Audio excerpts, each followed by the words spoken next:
Alright, here we have a Redwing work shoe. I'll have a more official name in the title of the video. Pretty sure I put these shoestrings in. They have chrome eyelets. It's pretty cool. Very, very thick leather. And one thing I always like is the nice stitching. This one went with a triple stitch here. So you know for sure this is going to be waterproof. You're not going to have to worry about water getting in there. There we go. You can see also the detail here with the Goodyear Welt, I believe that's called.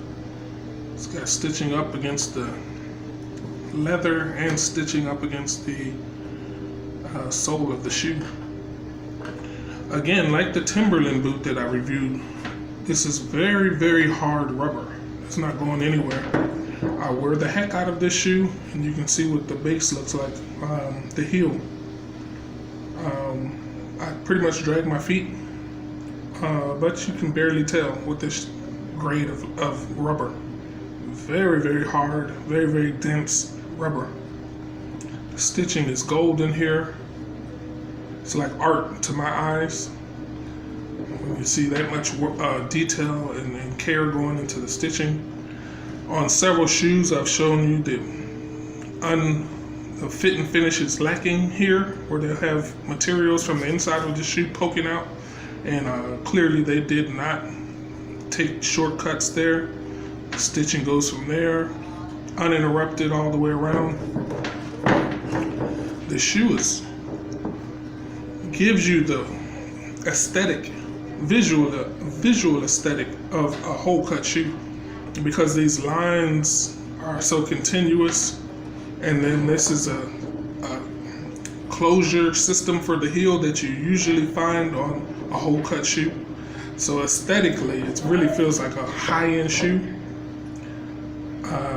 Visually, it reeks of a high-end shoe with the stitching, very, very detailed stitching. Clearly going to be waterproof up to that point. Anything above that is not waterproof. This is not linked to the eyelets. The tongue is not linked to the eyelets or sewn, so it'll be waterproof up into that point there. Just a pretty cool shoe, work shoe. I do work in it. Leather interior.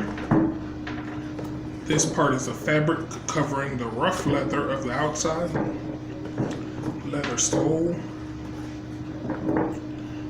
foot insert, Redwing. It's your genuine leather, I'm sure. Yeah, genuine leather insole. Redwing shoe.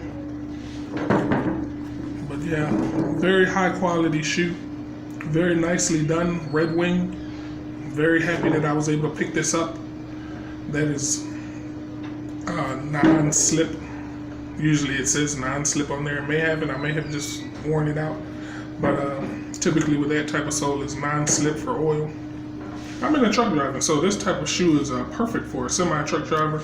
It doesn't bend at all. You would need a jackhammer to get this shoe to bend. So that's really important for me. I pretty much associate a lack of being able to bend the shoe with quality. Very, very high quality. That may not be true. That's just the way I see shoes. If I can bend it into a pretzel, I don't think it's made out of very sturdy materials. So the lack of being able to bend a shoe lets me know this shoe has some durability to it. And if you drive for a living and your foot is on a pedal for a living, that means this area can either be bent because of your shoe, or it can be bent because of the muscles in your foot. And a shoe that forces me to use my muscles to use the pedals is no good. Because you're driving 700 miles, 600 miles, 500 mile trips, your foot will be worn out. So I like shoes that do not bend at all, and I can rest my foot on the pedal without much effort and fluctuate how much fuel or gas I'm using or how fast I'm going without much effort in my feet. So yeah, that's it, a Redwing shoe.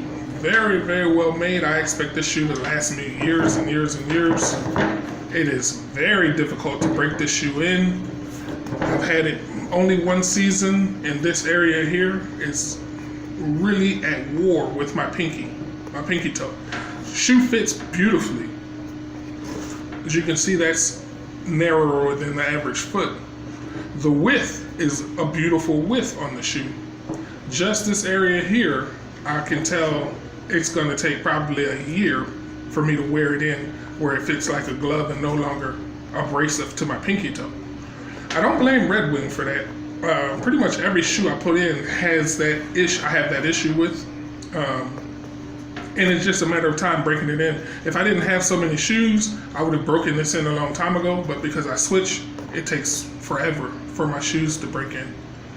But yeah, definitely not enough to stop me from wearing it. Aesthetically pleasing. Just a cool shoe, Redwing. Great job.